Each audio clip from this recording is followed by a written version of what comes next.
Welcome into episode 30 of the Josh Hendrickson Show. I'm Neal McCready here at MPW Digital in the Clark Ford Studios, joined as I always am on this show by the Chair of Economics at the University of Mississippi. It's Josh Hendrickson. Josh, how are you? Doing well. It's a surprise day. Today is a surprise. We were just talking. You know all the lines. I don't know that I know them as well as you do. The first thing that comes to mind when I hear the word surprise is I think about Gomer Pyle in the Andy Griffith Show, where he would just say surprise, surprise, surprise. But then I thought, no, the better one is Cousin Eddie, where he says, "Well, Clark, ain't that a surprise? That is one nice surprise, Clark." And then he pulls out the list. I've got a list for you here in alphabetical order. And I'd like to get something nice for you, Clark. Something real nice. All right. I was telling you that Wednesdays are complicated, are busy days for me. I had a podcast, and then I had another podcast interview, and then I went outside and went for a run, and I came back from the run, and it was hotter today than it's been. And it took me, the heat got me a little, I'll admit it. The heat got me a little bit, and so it took me a little longer to cool off. And then I had to come tape the butcher versus the dance instructor. Greg had some connectivity issues. That took us a few extra minutes. Went right in from that to my interview with Ben Mintz. And then I had to get the open and the close to that show done so that my production person, my daughter Caroline, could put all that together and load it tonight so that it'll be ready to go tomorrow. And I look up and it's 3:20, and I'm like, okay, take 5 minutes and transition from the world of sports and Oklahoma, Ole Miss, and NFL and college football to what's going on in this world, because you're coming in. I look up and I'm like, wait, what? I mean, I knew there was something going on. I had no idea that this was going to be the day that the media, frankly, the mainstream media, in conjunction with the Harris party, would just start throwing Hail Marys, or in this case, Heil Hitlers, at the Trump campaign. All right, tell me if I'm right, tell me if I'm wrong. This feels desperate. It's 100% desperate. They've gone full, Trump is actually Hitler, or that he wants to be Hitler, or whatever, whatever the line that you want to use is. I mean, that's where they're going with this. And the remarkable thing here is this all started because there was an Atlantic story. And in the Atlantic story, they're talking to, these people from the previous Trump administration, just about how terrible Donald Trump is. But the amazing thing about this is that the story is filled with anonymous sources. It's filled with claims where there were other people in the room at the time that these statements were supposedly made.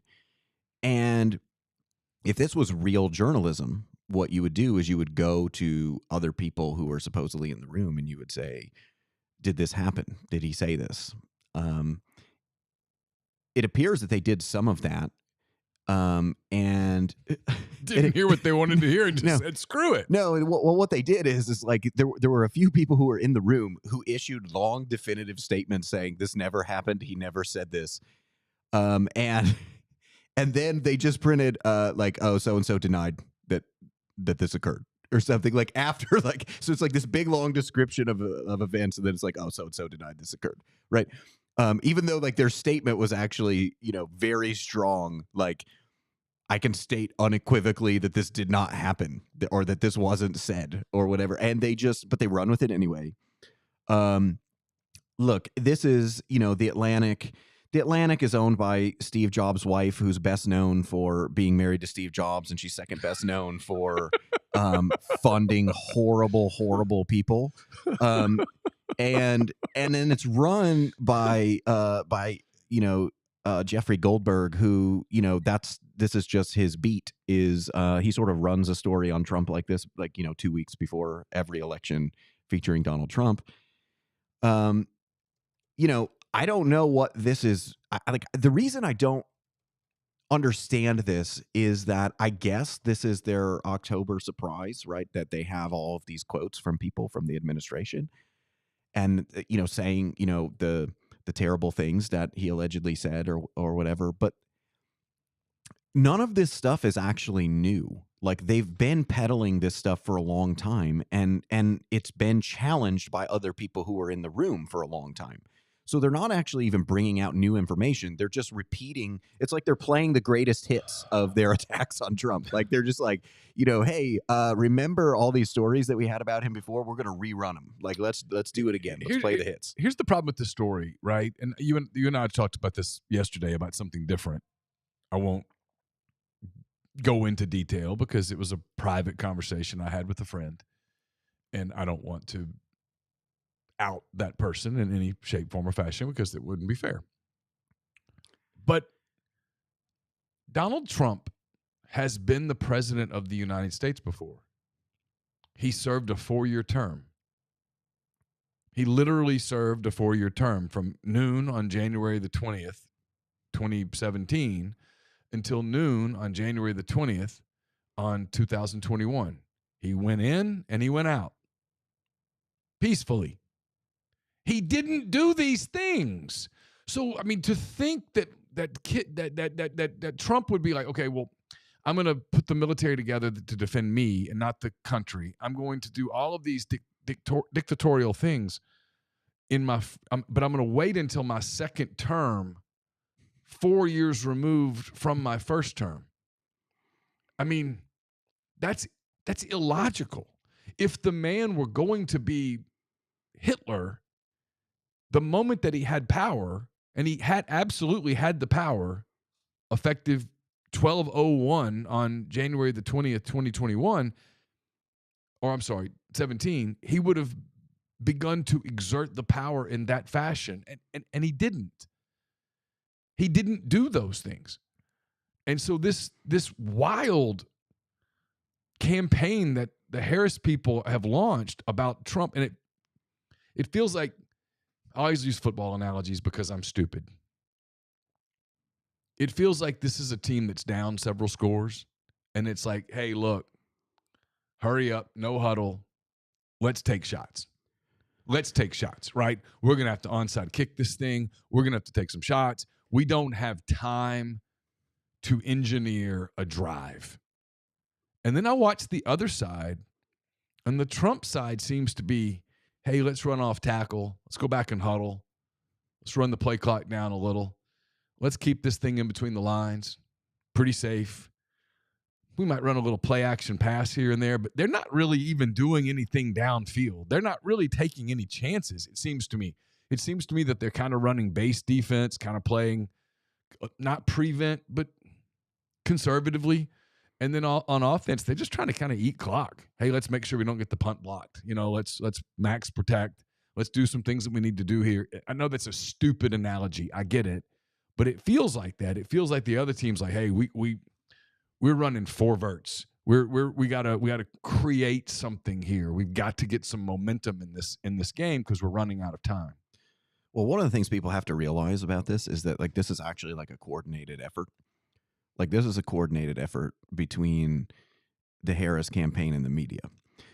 There's a thing that Democrats are really good at doing, and this goes back to the whole Russian collusion thing. So in the Russian collusion thing, the way that this worked is like, people affiliated with Hillary Clinton's campaign would pass this information about like this sort of like Russian collusion story to journalists, and then it would get published by these journalists.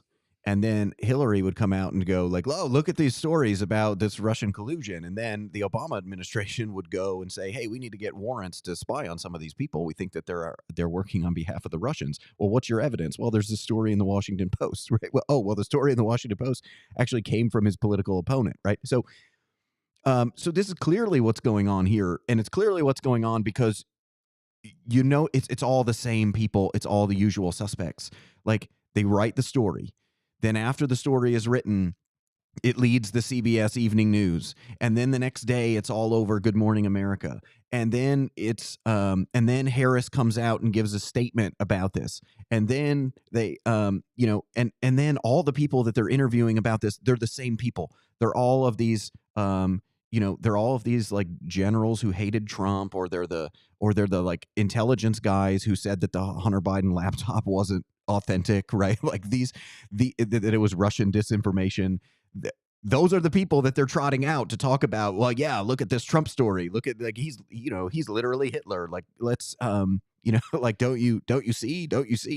And it's like, okay, you've destroyed your credibility already. Like, people understand how that this game is played. This is not, this is incredibly transparent, like what's going on, and it's completely ridiculous. And that's the other thing is, look, Harris is a terrible candidate. She's a terrible candidate. She can only do two things. This is what she does.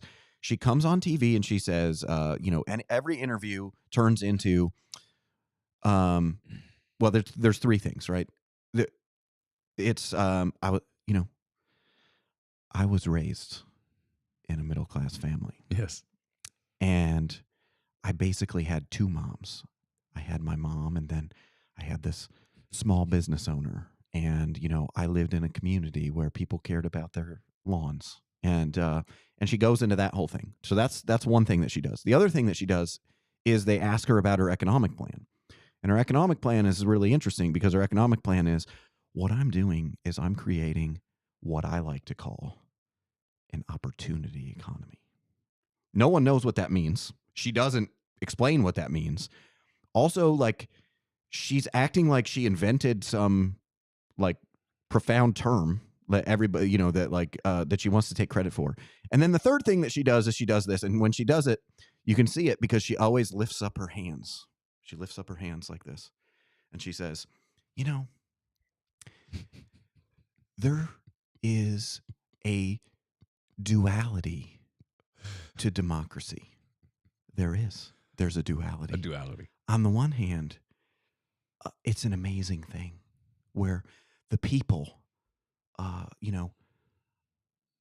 guide the government, and you get these most amazing outcomes.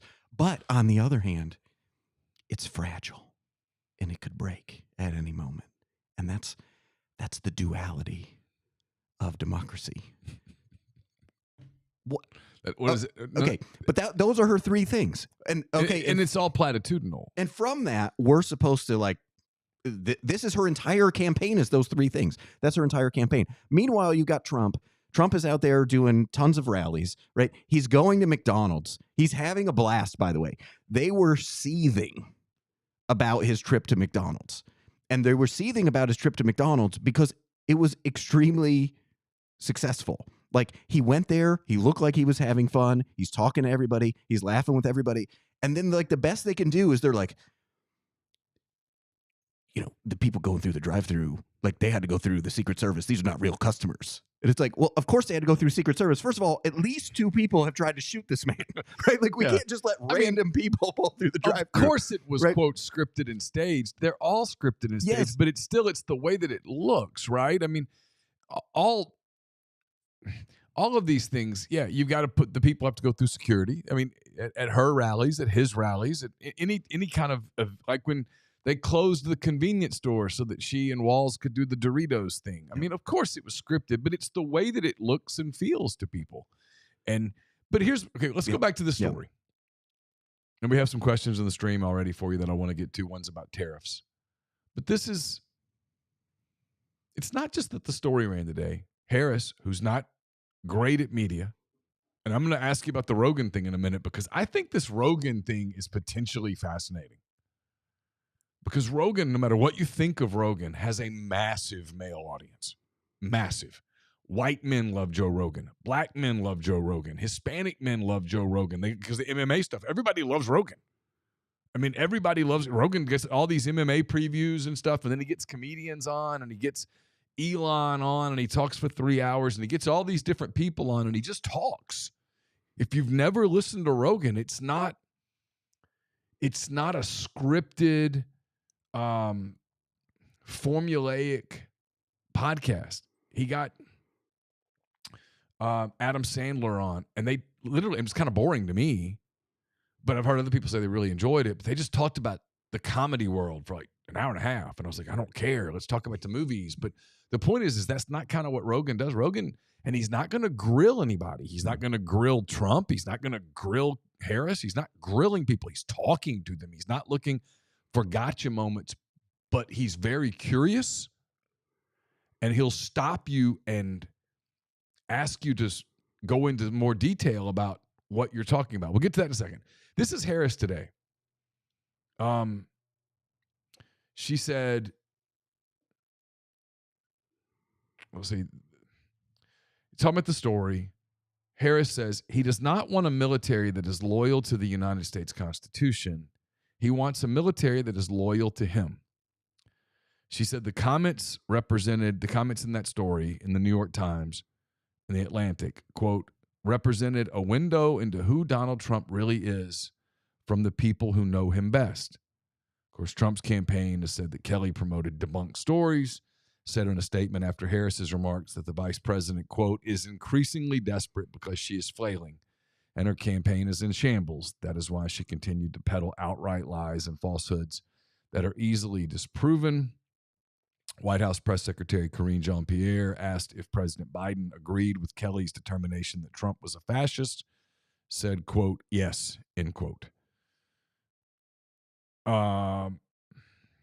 During a call organized by the Harris campaign, retired Army Brigadier General Steve Anderson said many military members remain worried that Trump would institute, quote, loyalty test, end quote, among leadership and wrongly use service members for domestic purposes. Quote, we're concerned that he wants to use the military to suppress his opposition in the country and man the U.S. border, which are things the military are not supposed to do, end quote. I go back to my original statement, which is if that's what he wanted to do, why did he not do it the first time? It's also really difficult to take any of this stuff seriously when you consider the fact that it's the same people, right? Saying the same things that they weren't able to provide evidence for the first time around. And also, Trump's foreign policy is completely contrary to the sort of foreign policy establishment. And so it's also hard not to see this as an attempt to try to, look, Trump, no matter what you think of him, like one of the most amazing things about like the first Trump administration was the extent to which his, like the people that were in his administration doing foreign policy, the extent to which those people undermined him. Like, this is the president of the United States. Whether you like him or not, he's the commander in chief.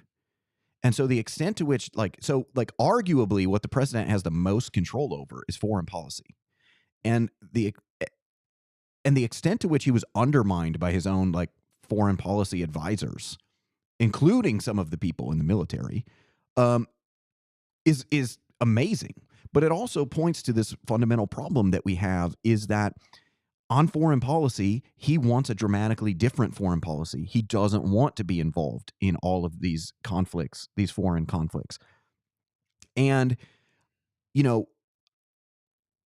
a lot of these people think that it's in the best interest of the United States to be involved in all of those things.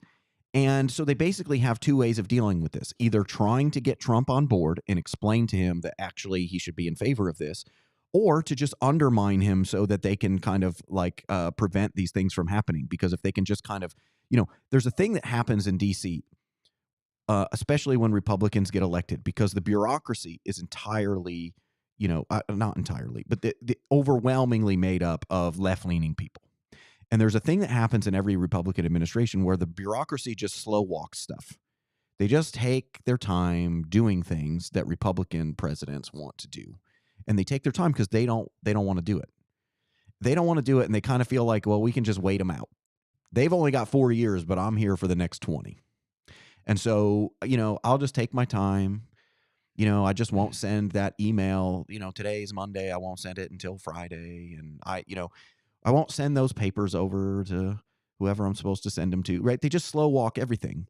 And Trump called attention to this, right? Now, we can argue about how effectively he called attention to this, because he sort of called this the deep state, and then people started claiming that this was a conspiracy theory and all these other sorts of things. But it's literally true that the bureaucracy just sort of was slow walking things, was not doing the things that they were asked to do by the executive branch of the government. And now it's all the same people who were undermining him the first time around who are now coming out and saying, oh, yeah, he's a terrible person. Didn't I tell you he's a terrible person? And I just don't understand who this works with exactly. Like, because I guess we're about to find out. Well, yeah, but I mean, I'm not sure who this works with. I also don't buy this argument that, like, oh, the people in the military are really worried that there's going to be some test. No, when you survey people in the military, like, they like Trump. Like, this is like, so like the idea that people are all of a sudden afraid of him in like the last 2 weeks or something, like, this is bizarre. No, like, so is this desperate? Is that what this is? I mean, is this last ditch stuff? Hey, we can't come up with anything else. We're surprised the numbers are where the numbers are. We've got to reach for this, or was this some pre-planned thing that they thought this would be the finishing, the finishing move, if you will? Well, the question they thought is, they'd have him vulnerable, and that they would just, this would be the the big suplex, the final four. This would, the figure four. This would finish him off. Well, it remains to be seen sort of what their end game is here, right? It remains to be seen like what they're really trying to accomplish. But at least I think what they're trying to do is that even if he wins, I think this is a way of trying to delegitimize him, right? To convince people that, like, hey, he's going to have to be reined in, because that benefits them, right? Like, if they can convince the American public, even independents who like are going to vote for him because they just think he's the better alternative, but maybe they're not thrilled about it, I think, they're trying to create some doubt in those people's mind that, like, even if they pull the lever for Trump, like, those people are still going to be kind of like, hey, we got to rein him in. Hey, maybe we don't want to do these things. Hey, maybe like we need to care about this. Maybe those people who vote for Trump, but they're undecided on how they're going to vote for the House, maybe vote for the Democrat in the House or something, because they're like, well, he's going to need some check on his power. But it's not really clear what they're doing, because I don't understand how this would possibly work. Like, he has been around forever. Like, he has already been president. He's run. This is the third time that he's ran for president. And so the idea that, like, people were saying these horrible things about him to begin with, and they're just ramping it back up again. And it's like, okay, I'm not sure that these were particularly effective the last time around, except for people who were going to vote for the Democrat, no matter who the Democrat was, right? I don't really know who that works for, right? I'm sure that it rallies anti-Trump people to show up and vote, but, like, I mean, if that's what you're doing, that means you're way behind. Because if you're trying to get your base, right, if you're trying to get the people who hate Trump to show up and vote, you must think that you're way behind. Let's talk about Rogan a minute. I listen to Rogan a lot. If I'm out walking the dogs, I'll listen to Rogan. If I'm just getting a walk in, if I'm just driving around, I like his interview style. It's just kind of conversant. I think he's going to be that way with Trump. I think some of the stuff he's going to ask Trump about is going to lead to some funny stories, because Rogan has always said that one of the things that if he ever interviewed Trump, and he's always said, I'm not going to do this. I don't want to dive into politics. I don't want to be seen as political. It's not my thing. I don't want to grill people on policy. But he's like, I want to know, like, what's it like the day you walk in? Like, what do you do? What does it feel like? How do people treat you? What goes on? And so I think he's going to talk about that stuff. And so I think Trump's going to go into story time, and I think they're going to do stuff. I think Rogan's going to, for lack of a better word, challenge him on some things. But I don't think it's going to be this interrogation that some people think it might be.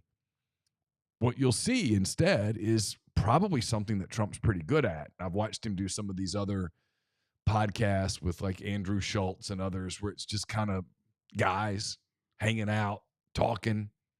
Trump's pretty relaxed in those environments. She's getting killed with men. I was listening to Breaking Points today, which has deteriorated into a right-wing, left-wing show. But Sagar Intenji, I think is how you say his name, was talking about how there was a study that, or looking at some of the polling data, that there's going to be the largest gender gap in voting in modern American history. Women steering towards Harris, men steering towards Trump in very divergent ways. Obviously, if she could do better with men, she would win the election.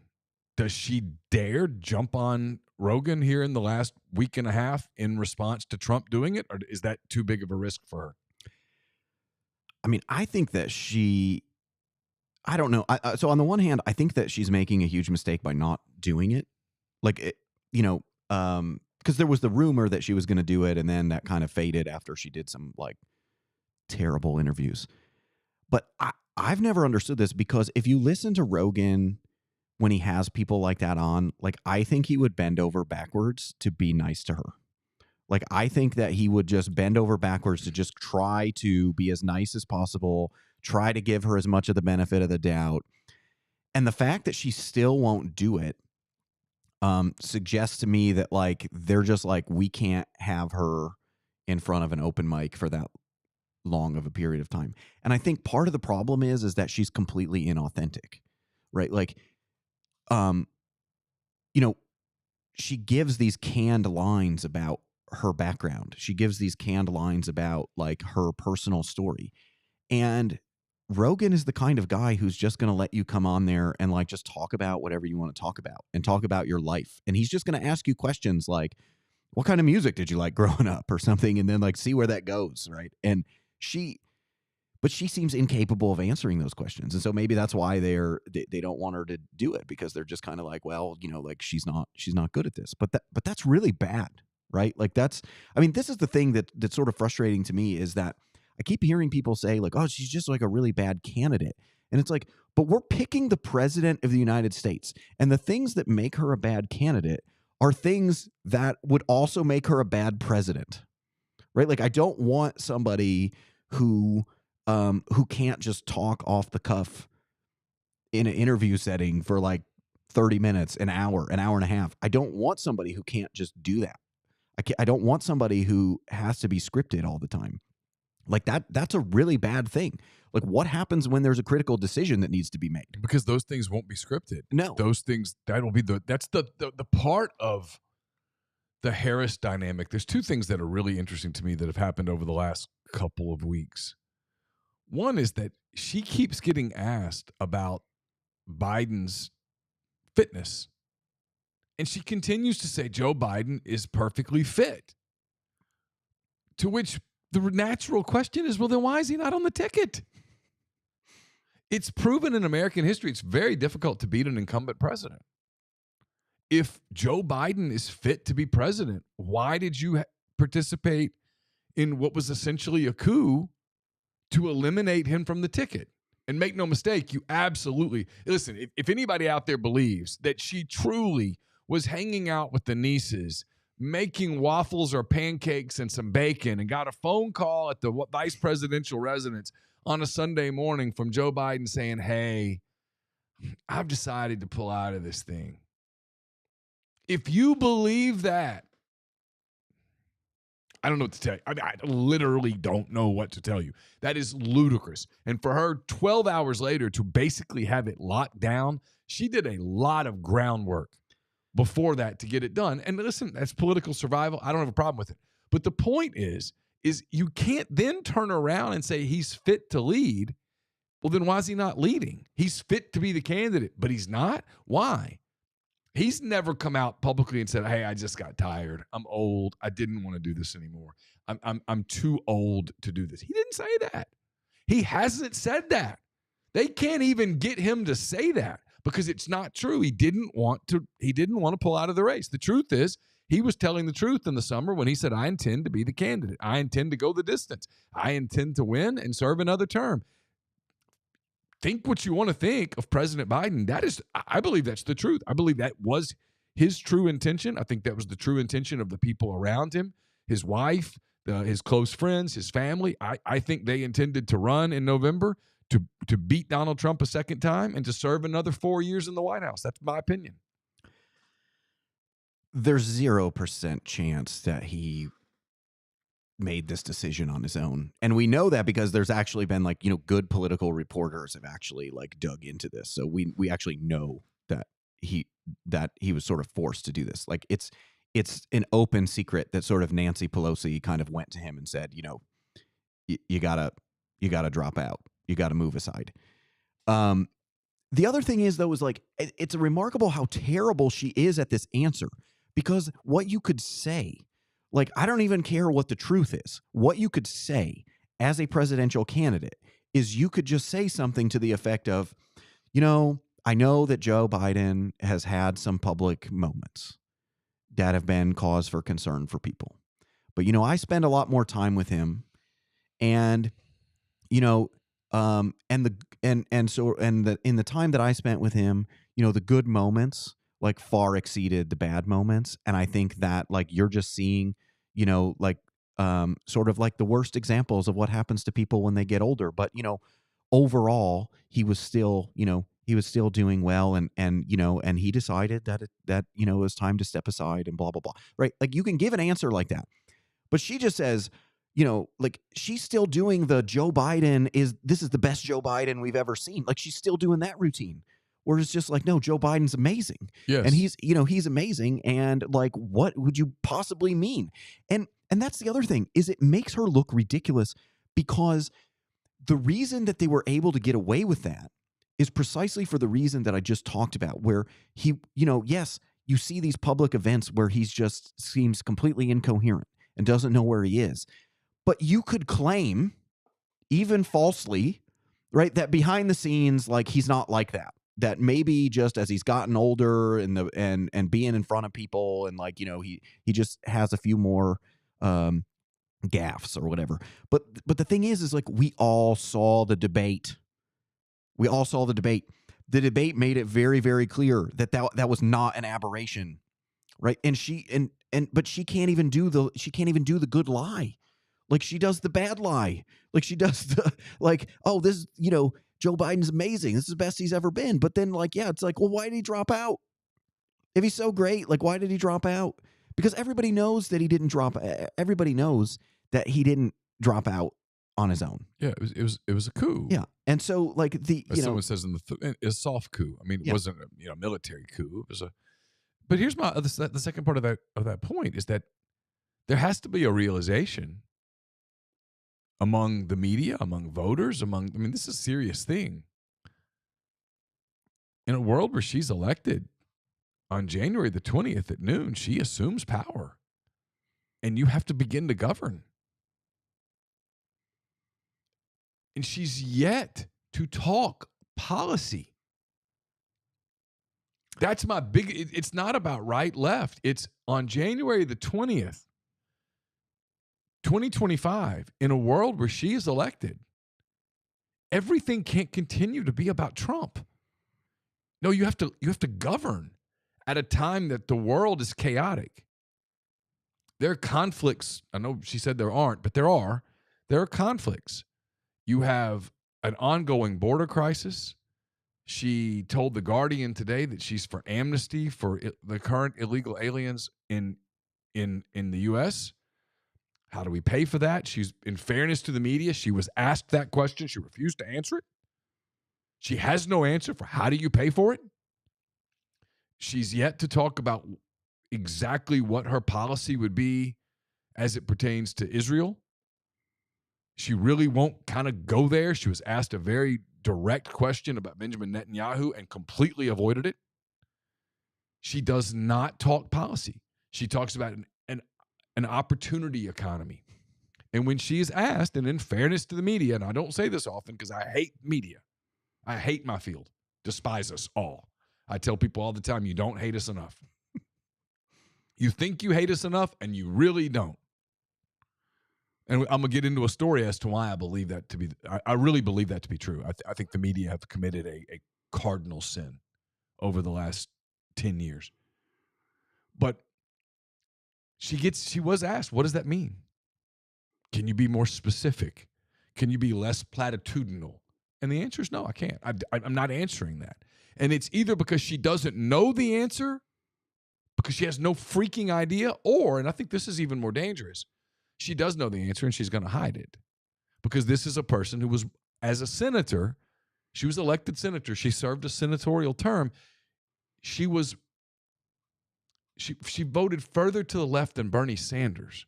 And in fairness to Bernie Sanders, he doesn't attempt to hide what he's for. She seems to try to hide what she's for, except she has a voting record. So what happens when she becomes the president of the United States and you assume that power and we're no longer having a campaign? Now you're governing a country that's on the cusp of, I'm not saying we're on the cusp of these conflicts, but we're not far from the conflicts. We're indirectly engaged in these conflicts, and there's a lot going on, and there's nothing substantive from her 13 days out to indicate how she intends to do any of these things in the event that she's elected.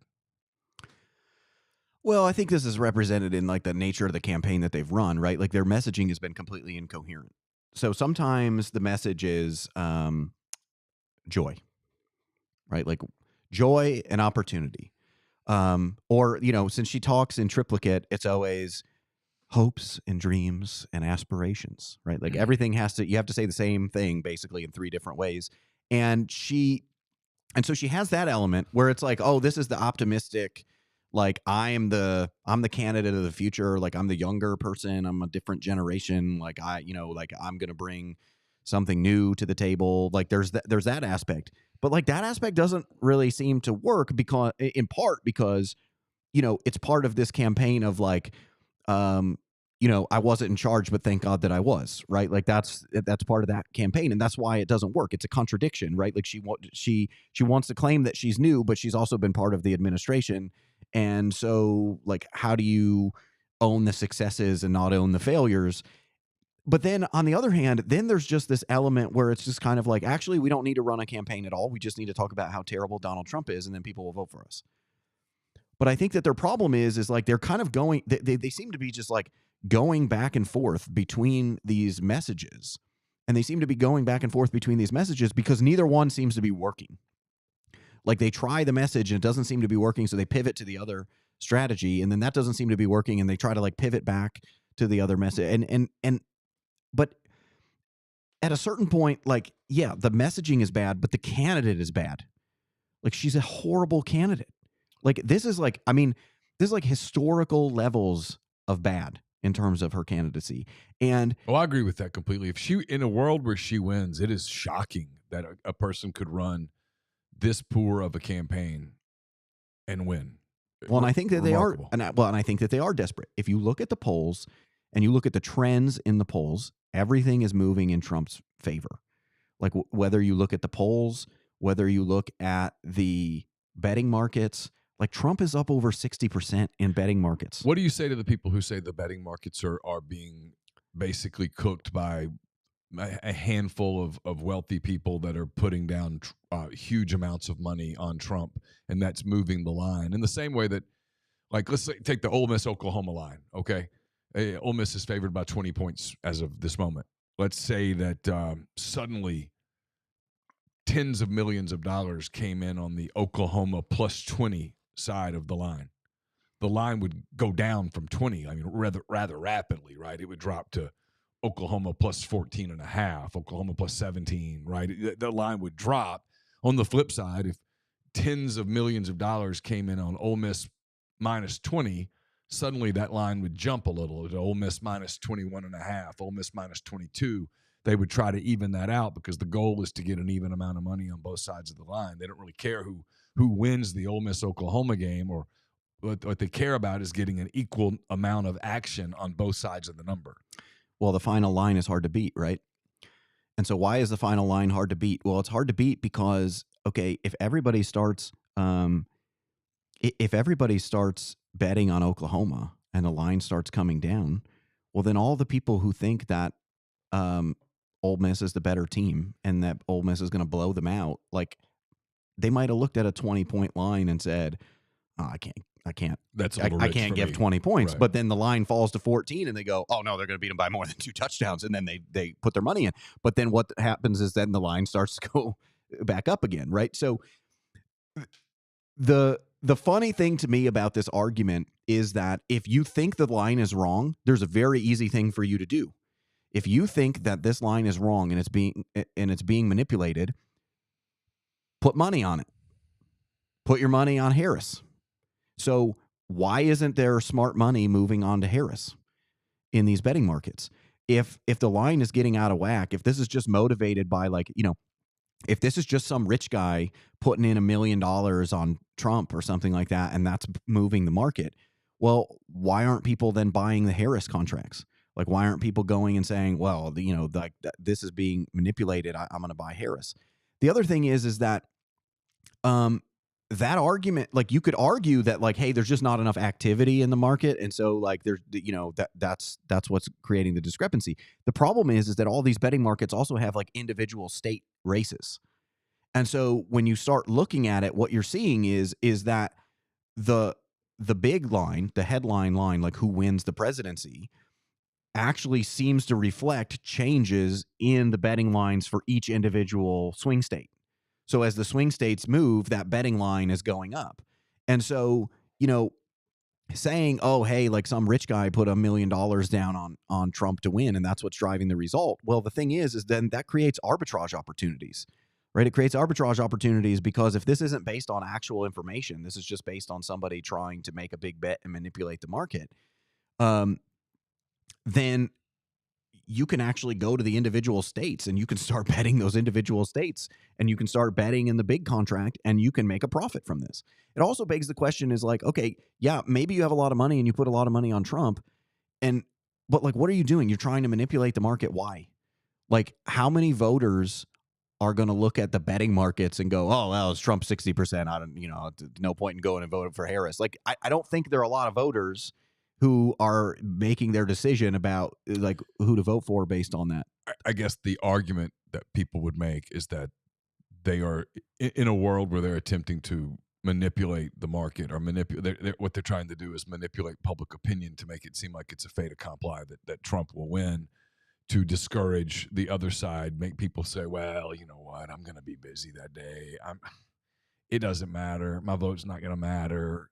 My candidate's going to lose. I'm not worried about it. Or to make Republicans, I guess, well, no, that wouldn't part. It would be that part. But I mean, that would be the thing. But the thing is, though, is like the polls are moving in the same direction as the betting markets, right? So if the polls are moving in the same direction as the betting markets, like what exactly is the manipulation here? Also, you have to ask yourself, like, why is somebody going to like put down $1 million bet that they think they're going to lose just to manipulate the markets, right? Like if you like so. And there's arbitrage opportunity because there's not one betting market. There's multiple betting markets. And if you look across the betting markets, they're all pretty similar. Yeah. And, sometimes they get out of whack, but then they return because there's arbitrage, right? If Trump is 65 in one market and he's 60 in another market, well, you can make a profit from that because you can sell him at 65 and then, buy him at 60, right? So like the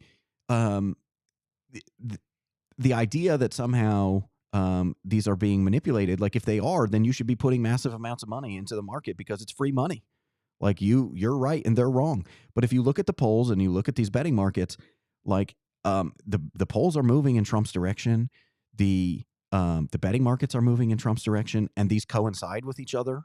Like these movements coincide with each other. The other thing is that you have to bear in mind is that the Trump has always, this is the third time that he's ran for president, and in the first two times, he has always overperformed his polls.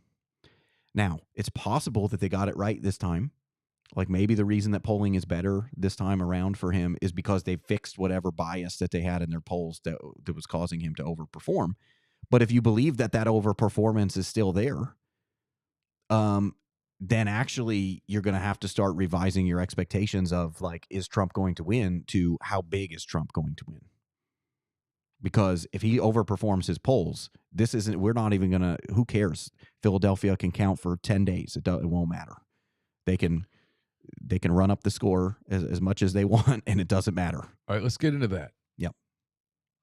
Because this, no matter who wins, this really bothers me as someone who hopes that our country can avoid violence, someone who doesn't think this incredible division is healthy.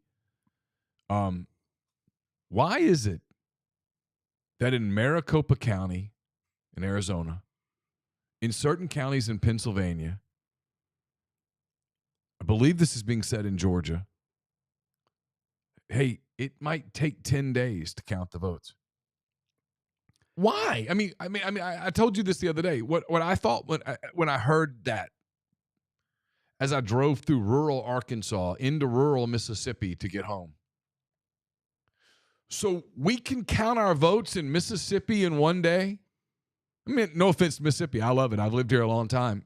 There's some really rural areas in Mississippi, everybody. I drive through Arkansas frequently. You know, I drove to Fayetteville and back. There's some areas of Arkansas that, I mean, they got to get the horses out to count the votes. But yet they get it done in Arkansas every time. West Virginia is a beautiful state. Beautiful state. You ever driven through West Virginia down from like Cincinnati down to like Blacksburg? Gorgeous, gorgeous mountain views. But now there's some rural areas. Rural in West Virginia. Kansas. Like it's just flat land, nothing. Kansas is going to get it done in one day. Florida's a big state. Different time zones. You got Pensacola all the way down to Miami. And yet Florida gets it done like, done. Texas, big state. Parts of Texas are like, nobody there. Texas gets it done. Big rural areas, big urban areas, they get it done. Yet Maricopa County can't get their votes counted in one night. Pennsylvania can't get their votes counted. I mean, that is the kind of thing, especially after the last election. That is the kind of thing that does nothing but create suspicion and controversy and conspiracy and is simply unhealthy. And I don't understand it. I really don't understand it. It's mind-boggling to me that, as I told you the other day, to me, that is an unacceptable thing. So I'll go on record with my prediction because I know I've told you my prediction, so I'll go on record with my prediction, so I'm publicly accountable. Okay. If and when I'm wrong. Okay. Based on what I know now, based on like looking at the polls, looking at the betting markets, like I don't even think that it's that close. Like I think that Trump wins about 312 electoral votes. Okay. Now on the issue of the voting thing, this is a huge problem. Okay. And it's a huge problem for a variety of reasons. Number one, if you're not going to be able to count the votes in an orderly fashion and in a timely fashion, right? That's going to undermine people's faith in the election, right? That's going to undermine people's confidence that this is legit, because if you're counting votes after everybody's already reported their votes, you're just going to have people who are going to look at that and go, okay, come on. Like, are you manipulating things? Are you trying to, is this on the up and up? Are you really that slow, or are you just like finding ballots, right? And we're down 2. The game's over. We're going to run the field goal kicker out there and kick a field goal real quick. And so it's gonna create that no matter what. But then the other thing is that what's the alternative though? So like the alternative is like, oh no, this is not about cheating. This isn't about whatever. Okay, well then it's just about incompetence. Like then it's just like your state is run by morons, right? And the problem here is that I'm not sure which one's better, right? Well, like, both are unacceptable. Yeah, though, they're both unacceptable. This should not happen. It shouldn't happen. Look, even in the earliest parts, even in the earliest history of the United States, voting used to take place over days. Okay, but they put an end to this for this very reason. Right, that like people were voting based on the fact that like they already knew how other places had voted and things like that, or at least there was a concern of that, right? And so they put an end to that, and they put an end to that at a time when technology was substantially more limited than today. Come on. And so if they were able to do it, like why can't we do it? And that's the other thing is like you have all this early voting, like I mean, come on, like Florida has figured this out. Florida is an enormous state, both in terms of population and geography. Yes. They have like per capita, they have more like retired people than I think any other state. And so that means they have way more. You got rural Florida. Well, but I mean, even just like older people are much more likely to do absentee ballots. Yeah. Like they get the stuff counted. It's done. Like they actually figure this all out. They get it done in a timely manner. Like Florida, like it generally announces its result, fairly quickly. So the idea here that the idea here that this is impossible, or that somehow this is some kind of difficult task that like just requires days and days, is preposterous. It's completely ridiculous. It undermines the integrity of the election, but it also undermines the integrity of like our institutions and the people who run them, because even if they are all doing this as honestly as possible, it just makes them look like complete morons. Austin, thank you for the super chat earlier. He says, sorry if this has already been discussed. And it kind of has. But he says, I've asked it already, but I'd love both of your opinions on this. Is it fair to say Democrats are panicking? He says they've given up on Georgia, Arizona, and Nevada. I don't think the Democrats have given up on Georgia. They have a ground game decision that they have to make as it pertains to Arizona and Nevada. It's obviously takes time to fly out there. If they feel like they can't win Arizona, and there's some polling data that indicates that they can't, how much time do you spend? Now, I think they're very much in play in Nevada based on the numbers. I think the Democrats could still win Nevada, and so you could still drop in on Arizona. It's a bordering state. You could still throw a couple of Hail Marys there. That does kind of, so I'll let you answer Austin's question because it leads to a couple of questions I have about just strategy. I do think that they're panicking. I think that another thing that we haven't really mentioned, which is one reason why I think Trump actually overperforms his polls, is it's not necessarily a sampling error. Like, Trump closes really, really well. Like the last month before the election, he is everywhere. He is holding rallies. He never takes a break. And he tends to be much more on message, on point in those last 30 days. And I think that they're looking at this and they're seeing their numbers dwindle. They're looking at the same polls that that I'm looking at. They're probably looking at they're not probably. They are looking at better polls than I'm looking at. They're looking at their internal polls, and you can tell that they're panicking because of the things that they're doing. They're doing things that that don't evoke confidence in the outcome. They're doing things where it's like, why are you spending time in this place, or why are you sending this person to this place, and like and when you start asking questions like that, it's because their internal polling is bad, and it's because they're sort of desperate to try to recover. Because if Austin's right and Georgia, Nevada, and Arizona go to Trump, her path, and it's her only path, is that she has to protect the entire Rust Belt blue wall, if you will, of Pennsylvania, Michigan, Wisconsin. And I think, based on just numbers and polling, I think she's in decent shape in Wisconsin. I think she's in deep trouble in Pennsylvania. And in Michigan appears to be toss-uppy. But she's in trouble in Pennsylvania based on polling data. If she loses Pennsylvania, Georgia, Nevada, Arizona, she kind of starts to run out of room. I mean, she runs out of roadway. The truck's going to go off the mountain. I think if she doesn't win Pennsylvania, she can't win, and I don't think she's winning Pennsylvania. I just So what do you think happens in the other Rust Belt states? Numbers. I mean, you're from up there. You know a lot of people.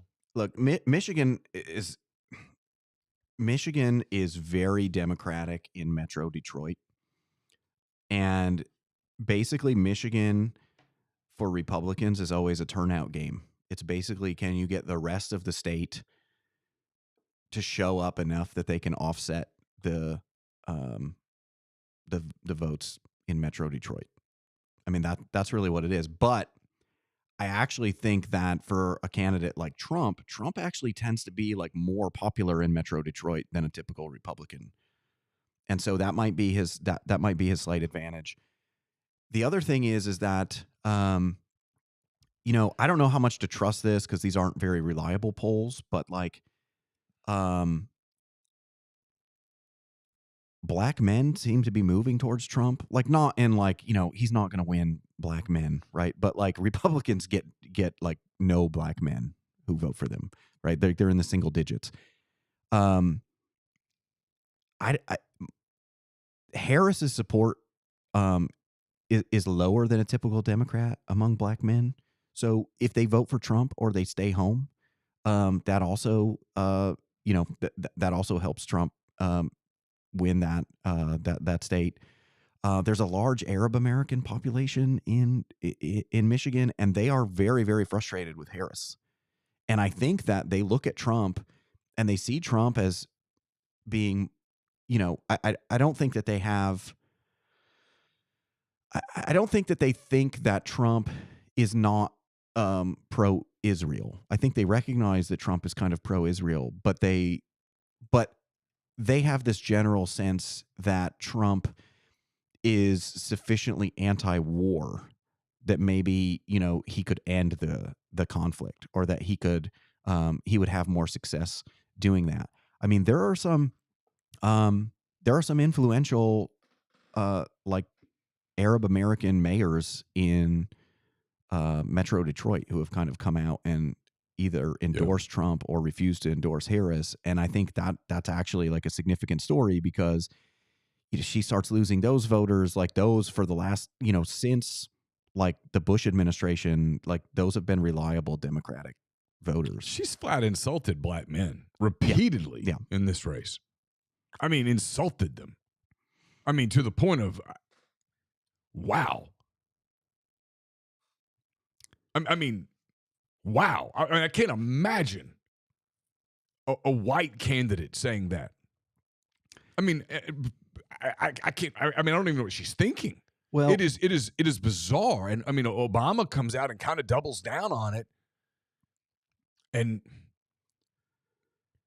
she the implications that she makes about an entire group of people. I mean, you it's, can you imagine? It's so stupid. All black men are this way. All white women are this way. That is no. That's it's absurd. Well, this is part of the problem with the Democratic Party, is like they look at demographics like, I mean, so look, some of them actually like sort of believe in this stuff. Some of them, it's motivated by, they look at demographics of voters, they see which ones that they appeal to, and but then they start engaging in like this like identity politics type thing. And the thing is that like just because you have the support of a particular demographic group doesn't mean that that demographic group like belongs to you, or is going to or is going to be swayed by you sort of like questioning their loyalty or something to you or the party or something like that. It's a sort of bizarre, it's a sort of bizarre strategy. But I mean, the thing is like if she loses Michigan, like actually, like I think like if she loses Michigan, that's a sign that like this is going to be really, really bad for her, because if she loses Michigan, she's probably also losing Wisconsin. She's losing Pennsylvania. At that point, like there is no path for her. Like she just like she runs out of electoral votes. All right. The next time, we still got stuff to do, but I'm setting something up here. The next time you and I get together in person and do one of these shows, the election's going to be over. We might do a Zoom or two late next weekend before the election, but you've got stuff. I've got stuff. It just doesn't work for our schedules. Happy birthday to your daughter next week, by the way. Hope she has a great one. But when we get back together, we're going to be talking about fallout, unless this is still contested, which I guess is possible.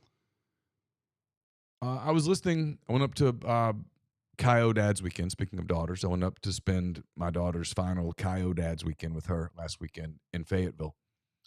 And on the way up, I listened to part of a Tucker Carlson interview with Mark Halperin, former ABC News journalist, pretty middle of the road journalist, I think. That's his reputation, and I think it's earned. He's got contacts on both parties, sort of knows everyone in Washington. Will openly joke about how that's probably not a good thing, but it's a true thing. He defended Liz Cheney, for example, on this podcast.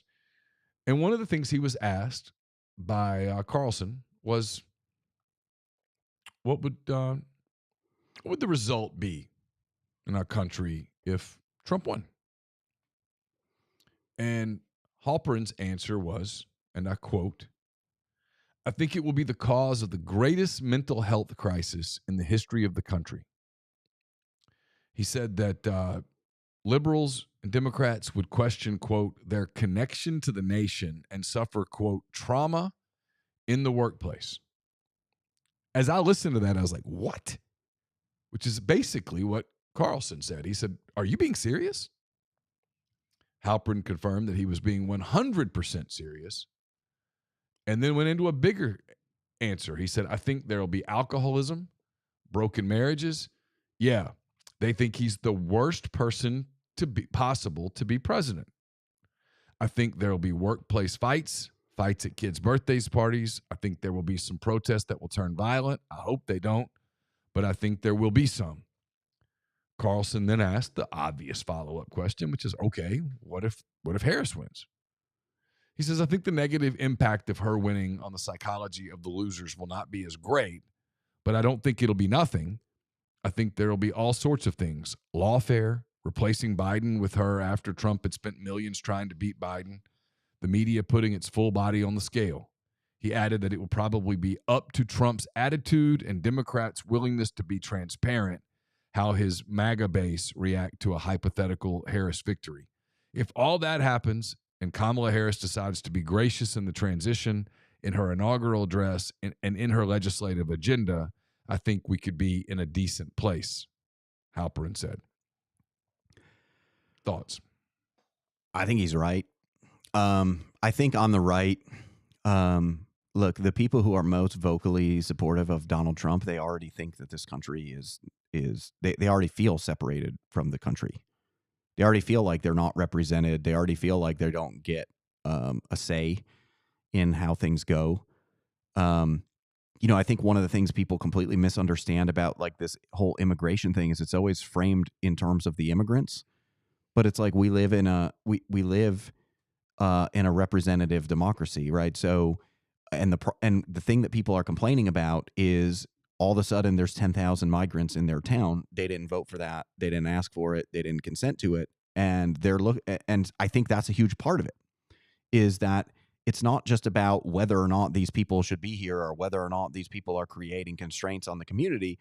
I think part of it is like, hey, how can you do these things without even asking us? So I think that like a lot of people who are supporting Trump already feel like, hey, the system's not working for us.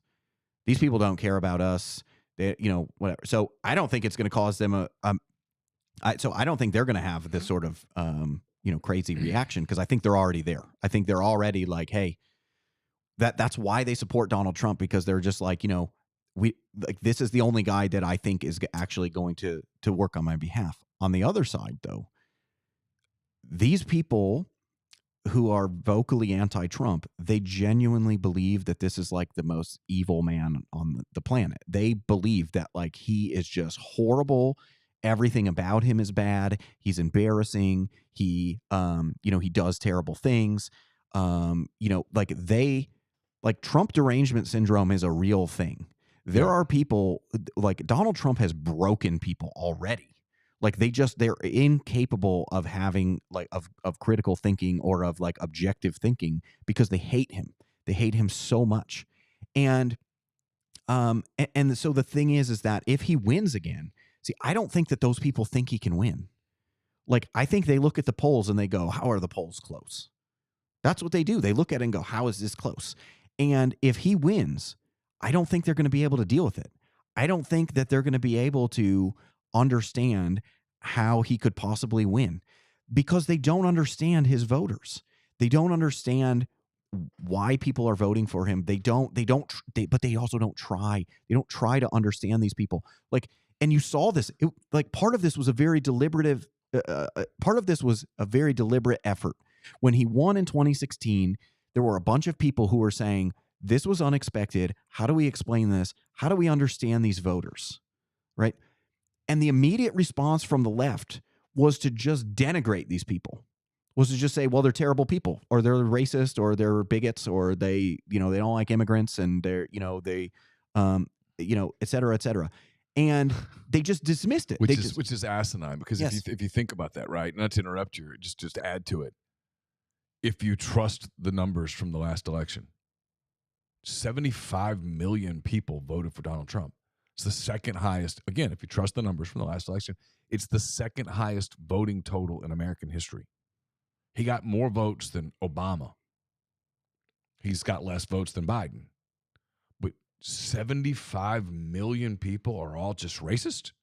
Listen, if that were the case, 75 million people wouldn't be able to hide it, right? You wouldn't be able to hide that. That would, we'd have a completely different level of conflict.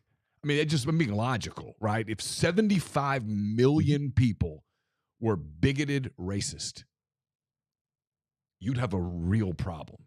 Truth is, a lot of those voters, the overwhelming majority of are they racist? Of course. There's racist across the board.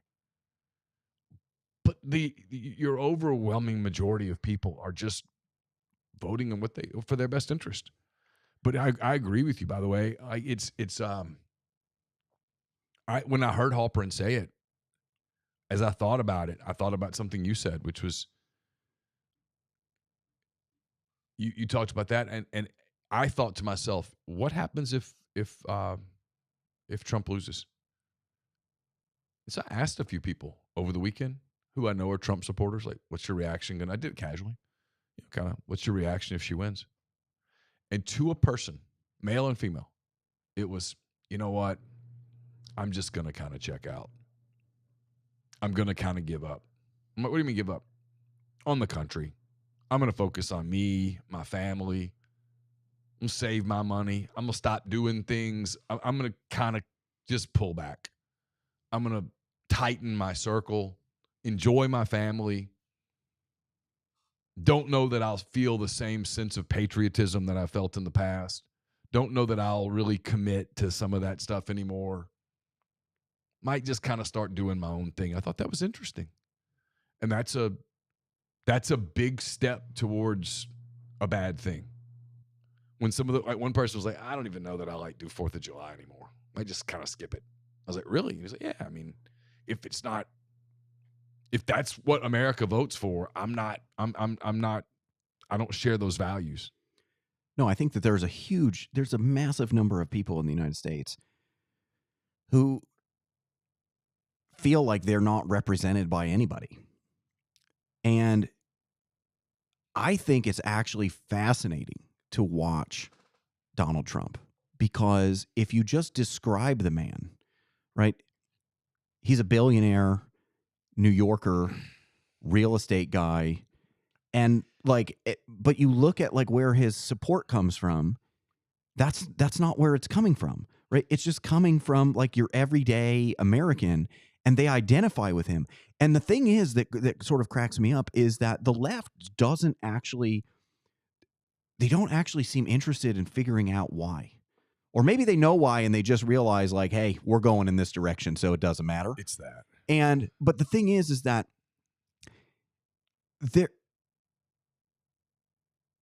there's as crazy as this is to say about a showman like Trump, there is an authenticity to Trump. There's an authenticity about him. And but I also think too that there are a bunch of lies that get told and repeated. I mean, I think part of the reason why people hate him so much is just look at the media. Look at how the media covers him. The way that CBS News started its broadcast the other day with Norah O'Donnell being oh, there was a busy day on the campaign as Harris went to such and such state and she's trying to win over voters and create her blue wall in the Midwest. And then there's where Donald Trump visited North Carolina and spouted conspiracy theories about FEMA and called people names. And and it's you're not even hiding your bias, right? You're just coming out and saying it. But I think I've got it where I can read it to you in a minute. Go ahead. But this it's actually amazing though, because one of the reasons that Trump is successful is that he knows how to defeat the media this way. And I know that he does this on purpose. I know that he does this on purpose because people who worked in the previous administration have told me that he does this on purpose. Is that, he knows. So, for example, like you think about just like a everyday news story. So suppose it's jobs day and they're announcing like the number of new jobs or the unemployment rate, right, that day. And the numbers are really good. He knows that their bias isn't going to make them cover it. So what he does is he'll look at it and maybe it'll be like the lowest unemployment rate in the last 20 years. And so he'll tweet out or he'll go on television and he'll go, lowest unemployment in 50 years. Like, you've never seen anything like this. 50 years, you haven't seen anything like this. And then the media, because they can't resist correcting him, will come out and say, it's not actually the lowest in 50 years. It's the lowest in 20 years. Yeah. And then it's like, well, okay. You know, like the person who hears that is like, well, that still seems really good, right? It was the pets thing. But then, and that's what he does. When he did the pets thing, he could not get them to talk about immigration. He could not get them to talk about it. And so he comes out and says, you know, they're eating the dogs. And, you know, and he comes out and he says that. And when he says it, they can't help themselves. They have to be like, no one is eating dogs. No one is eating dogs. And they have to come out. But then it forces them to actually report on what is going on. And it forces them to say, well, how many migrants are here and like what is going on? And like, hey, it actually seems like people are complaining a lot about these problems, and it brings it to the attention of everybody. And then that's all anybody talked about for like the next 2 or 3 weeks. And he does this all the time where he just takes something and, you know, he'll just exaggerate it, knowing that they can't resist fact checking him. They can't resist fact checking him. And we saw this again on ABC News when Martha Raddatz was interviewing JD Vance. Yeah. And she said, you know, Donald Trump says that like this Venezuelan gang has taken over a Colorado town. That's not true. We talked to the mayor. It's the gang has only taken over a couple of apartment complexes. And JD Vance is like, do you hear yourself? Yeah. Like they've only taken over a couple of apartment complexes. Like a Venezuelan gang has only taken over a couple of apartment complexes. Like, what are you talking about? Yeah. But that's the thing is like they can't resist fact checking him. So like if he just exaggerates a little bit, they will correct him. And they're almost like a machine. It's like they're not even thinking human beings. They're just so programmed to try to correct him that they don't even think about how the correction is actually going to benefit his message. That because they're just so, you know, intent on saying like, no, this guy's a liar. And it's like, but then when the people actually hear the real news, they're like, I don't know. It seems really bad that there are some apartment complexes that have been taken over by this gang, right? Like, so maybe it wasn't the whole town, but like, I don't know. Even one apartment complex seems like too many, right? So, yeah, like Grind points out that he talked about Arnold Palmer's endowment. Or the legend of Arnold Palmer's endowment from his time in the showers. And that just, I heard it and was just laughed at it. I'm like, it's just guy locker room talk, guys being guys. Again, one of the reasons I think he'll do well on Rogan is because he can kind of hang out and be one of the fellas, you know. But people just lost it. I mean, lewd sexual references. It's like, oh, come on. Guys talk about crap like that all the time. I mean, but like, if Halperin's right and Trump wins and we have a monumental mental health crisis in our country, I do blame the media. Oh, 100%. I 1,000,000% blame the media. This is all your fault. And when they're gnashing their teeth about it, I'm going to say it's your fault. You did this.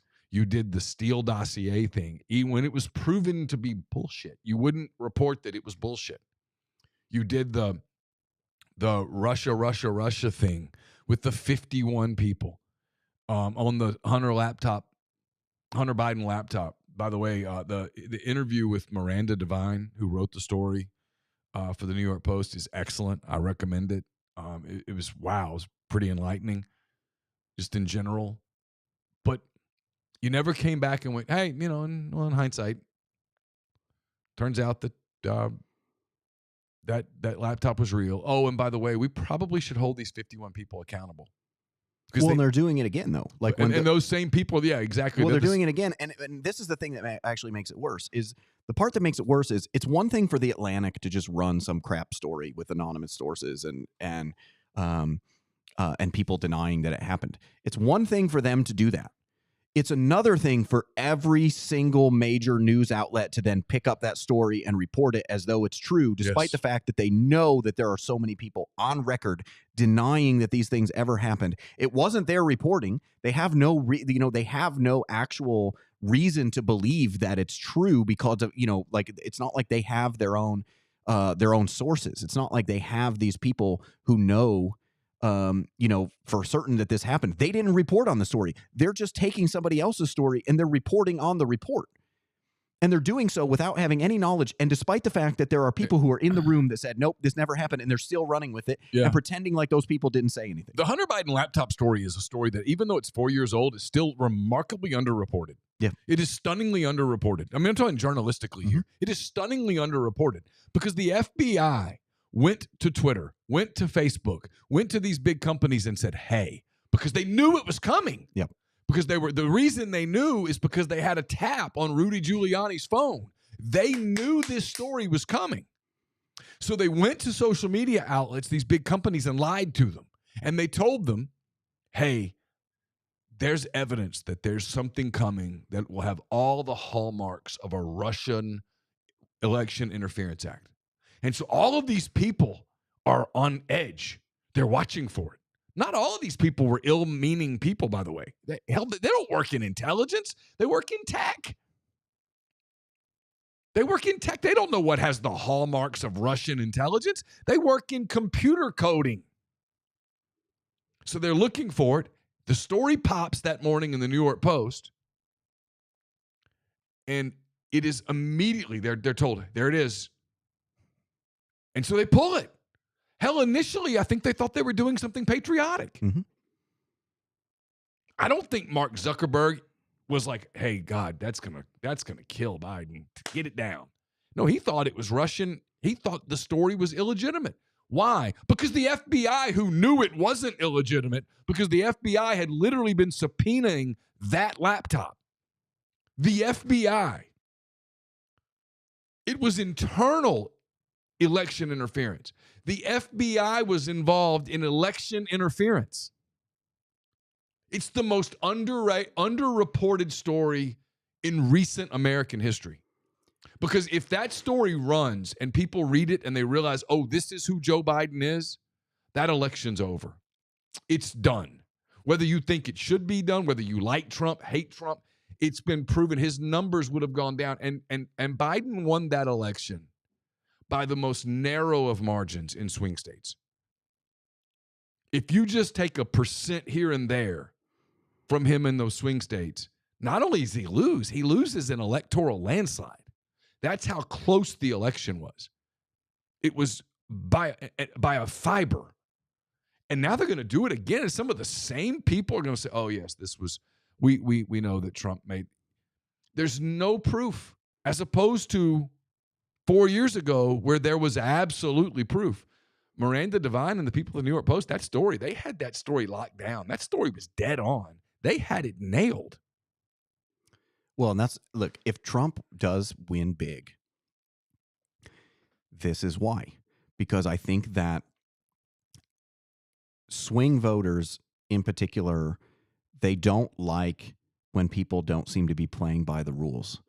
And that's another element of sort of like the Biden and Harris campaigns both. This is another point that's so bizarre if you're even remotely paying attention. Because they come out and they say, if you elect Donald Trump, he's going to try to jail his political opponents. You're trying to jail Donald Trump. Well, literally, like there is a coordinated effort. And Joe Biden just said yesterday, he just said, we got to lock him up.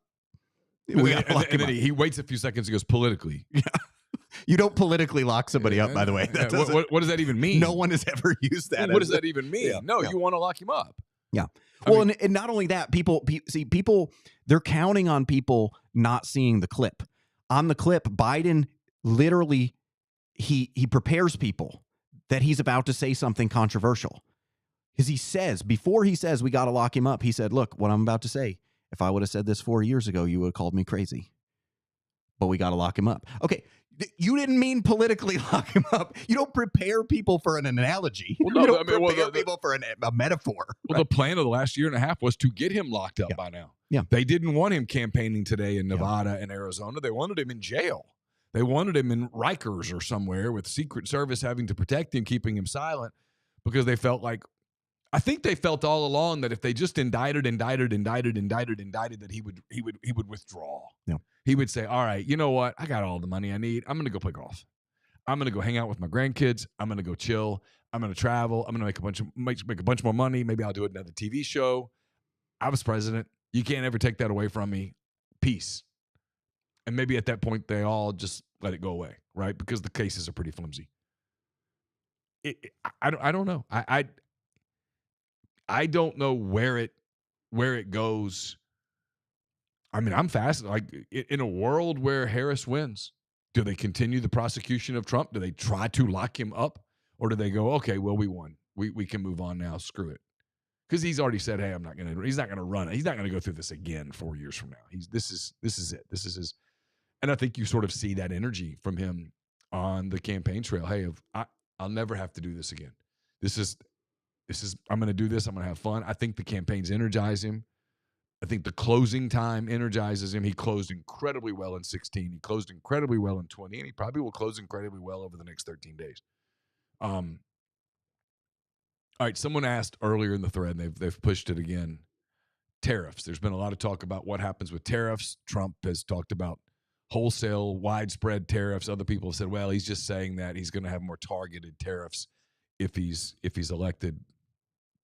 Tell the people like we're five what that means and what he likely will do.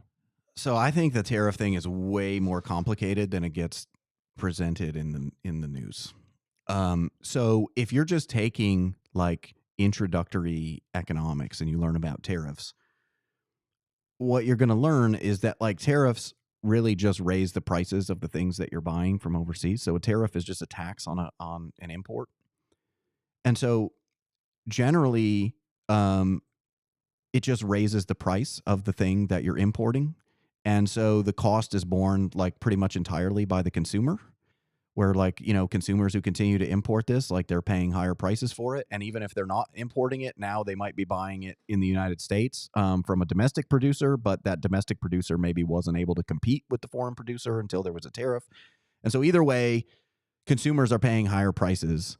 And so if so the typical narrative on this is like, well, tariffs are bad because they just raise prices for consumers and they don't actually help much because foreign countries tend to retaliate by saying, oh, you're going to put tariffs on our stuff. Well, we're going to put tariffs on your stuff.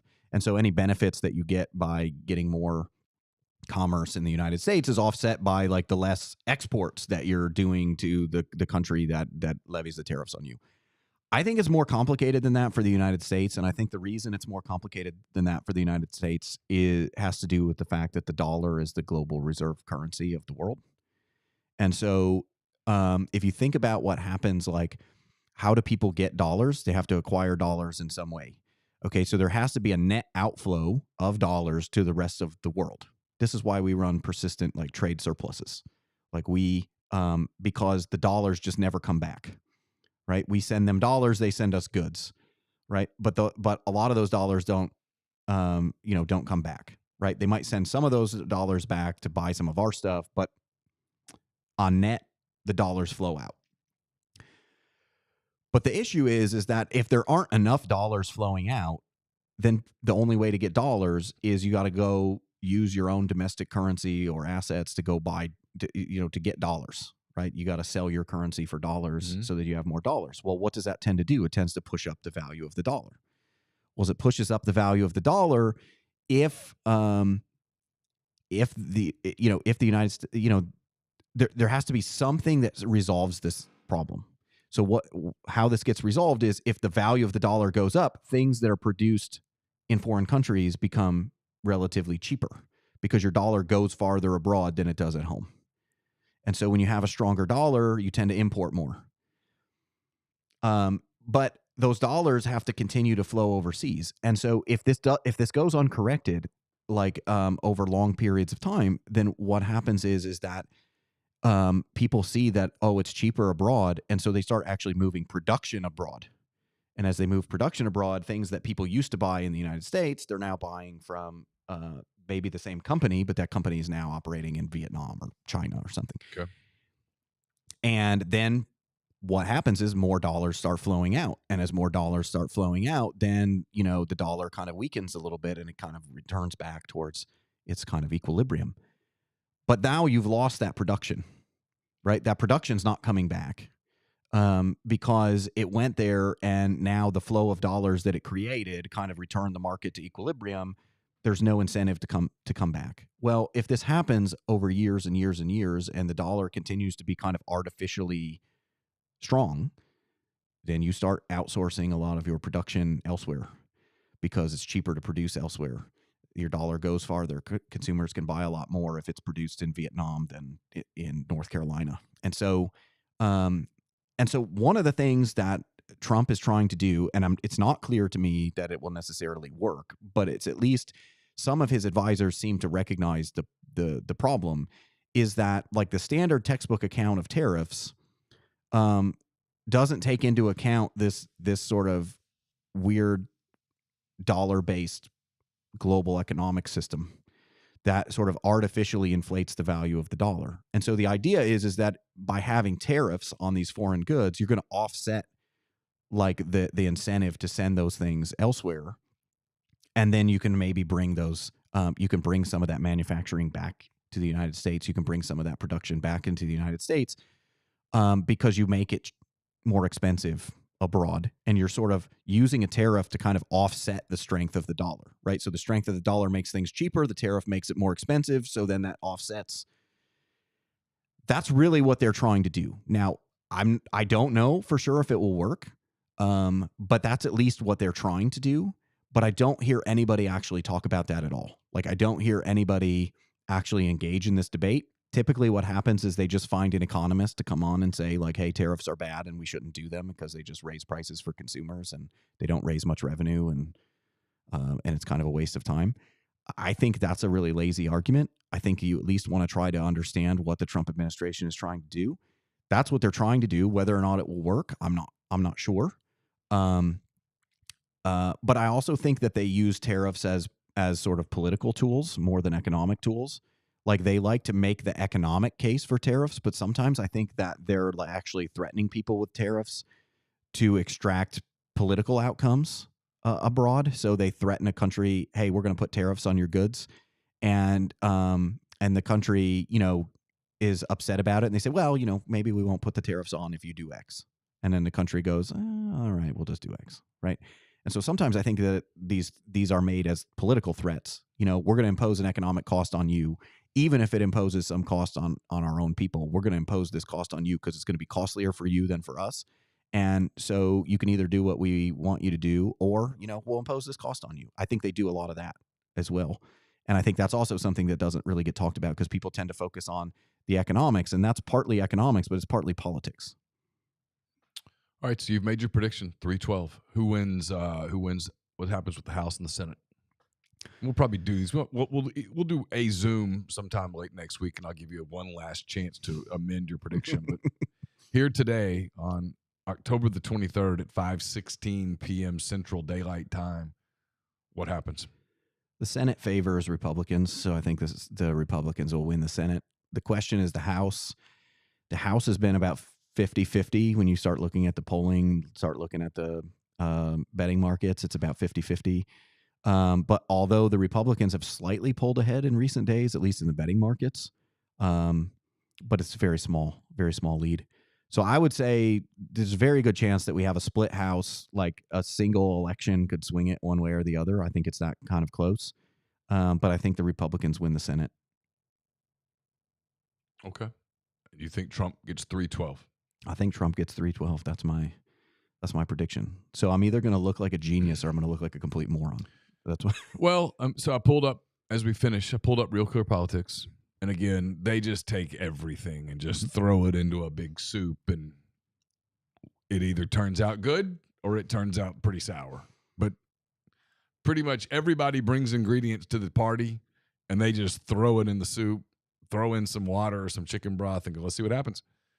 They've got, I need my glasses. I'm getting old. Got the national Harris up. Let's change on me like that. Harris up 0.5. Battlegrounds, Trump up 1.1. So they've got Trump up 0.6 in Michigan, 0.8 in Pennsylvania, 0.1 in Wisconsin, 1.8 in Arizona, 0.4 in North Carolina, 2.5 in Georgia. With the Senate, they have they're projecting it to be 51-44. They have 5 tosses, but they're projecting Republicans to pick up 2 seats, which would put them at what, 51-48 and something. Yeah, I'd have to think about it. I got to remember who's on the ballot. But yeah, I mean, I think Republicans are going to control the Senate. I think it's pretty. And as of this moment, they've got the Republicans safely with 207 in the House, Democrats with 198 in the House. Am I reading those numbers correctly? 196 in the House, and they've got 32 as tosses. And on the toss-up races, trying to find that. On the toss-up races, it's I don't know whether the red means anything or whether that's just Prince. I won't say that. It's hard to say. Close. On the toss-up races in the Senate, in Ohio, Brown, the Democrat, is up 0.6. In Michigan, Slotkin, the Democrat, is up 3.8. In Pennsylvania, Casey, the Democrat, we don't even talk about this. Some of these candidates came out and said, hey, here are all the things we did working with Trump. I thought that was fascinating. Casey up 1.9. In Wisconsin, Tammy Baldwin, who was the first to bail on Kamala, she's up 1.5. In Montana, Sheehy, the Republican, is up 7. In Nevada, Rosen, the Democrat's up 5.3. In Arizona, Gallego, the Democrat, is beating Carrie Lake, who's a terrible candidate, 6.3. See, I can say it. She's a terrible candidate. She's running a national race in a state. In a state, you got to go local. She's a terrible candidate. I don't know why the Republicans keep going, hey, let's run Carrie Lake. She has no idea what she's doing running for a state race. You're running for the U.S. Senate representing Arizona. You need to run an Arizona race. She's running a Washington, D.C. race, and it doesn't work in Arizona. Well, and she's way behind, and Trump is moving up, and she's not. Like Trump's polls in Arizona are moving up. Hers are not. And so, I mean, what does that tell you? That tells you that there are, that tells you that there are swing voters who are not, that tells you that there are swing voters who are moving to Trump but not moving to her. Or worse for her, there are Republican voters that are getting stronger, and but they're still unwilling to vote for her. In Florida, they've got Scott, the Republican, up 5. Maryland, they have it leaning Democrat. Texas, which is the Ted Cruz race, they have it leaning GOP. New Mexico, leaning Democrat. Missouri, leaning GOP. And Virginia, leaning Democrat. So, well, the Democrat in Missouri, he shot a journalist yesterday, so he might win some Republican votes. Oh, yeah, he might. Damn. Did he really shoot a journalist? Okay. He didn't technically shoot him. What happened is, okay, these two morons, they showed up at I guess it was a range. I don't know. Maybe it was like a range at somebody's house, or maybe it was like a real commercial like range. They showed up and they were firing rifles at steel targets that were like 5 yards away. That was smart. Okay. And so like you don't have to be a gun expert to recognize that if you're firing a rifle at a steel target that's 5 yards away, that thing might ricochet, like some shrapnel might ricochet back at you. Actually, there's a hilarious post on Twitter. I saw a hilarious post on Twitter where the guy just took one picture of their shooting session, and then he just listed like every single rule that they broke of like any range you would ever go to. Yeah. And like they literally had explosives on the table in front of where they were shooting. Yeah, I mean, I don't know. I guess it was an attempt to be like, hey, I shoot guns, like you should like me kind of thing. But it's like, okay, but you did it completely incompetently. And yeah, so I don't know. I don't know how anyone actually ever would be allowed to have a rifle on what was obviously like a pistol range. But that's what they were doing. Although, judging by the way they hold the gun, like it may or may not have been like the first time that they fired one. But they're shooting journalists. That's how desperate they're getting for Well, Republican votes in Missouri. I don't advocate that level of violence, but I can't say the thoughts never crossed my mind. But I'm not for shooting journalists. I want to be clear. You don't hate us enough, but that would be too much hate. Okay, that would be too much hate. I did have someone at SEC Media Days tell me that I was advocating violence against journalists, and I said, no, I'm just advocating hate. That's it. They should hate you. I don't think he and I are ever going to speak again. I think that relationship, which was never good in the first place, I think it is officially over. Well, but somehow I will move on. Well, but on the left, words are violence, and violence is speech. So yes. I mean, that's how that works on the. He was very upset. Yeah, he was very upset. He said I was advocating violence against journalists. I just said no. I'm just advocating hate. They should hate you. I think in his world that was the same difference. And there's a big difference in my world between somebody hates me and somebody wants to hurt me. Big difference, I think. All right, we'll stop there. Thanks to everyone in the stream. Appreciate you very much for being here. Again, we will do some sort of a Zoom either next Friday or maybe even or next Monday. I mean, the Monday after that, the day before Election Day. We are scheduled to be together sometime in the day or two after the election. So we'll see, obviously, what happens and react accordingly. Should be interesting. Josh, as always, thanks so much, very much for the time. No, it's a blast. That does it for the Josh Hendrickson Show for today. We'll get this up in podcast form. Again, thanks to everyone in the stream. Really appreciate you. Thanks to all the people who've said kind words, emails, and such about the show and about all of that. Please share it with your friends. Spread it on social media. We would be very appreciative. If you've not already subscribed to MPW Digital's YouTube page, please do that. Hit the like button. Subscribe. We would appreciate it. Full day of content coming to you tomorrow on MPW Digital, including Mind on Your Money. Right here in the studio, Martin Palomo scheduled to be here. So we'll talk about probably some of these same topics with Martin, get a different perspective as well. So until next time, take care.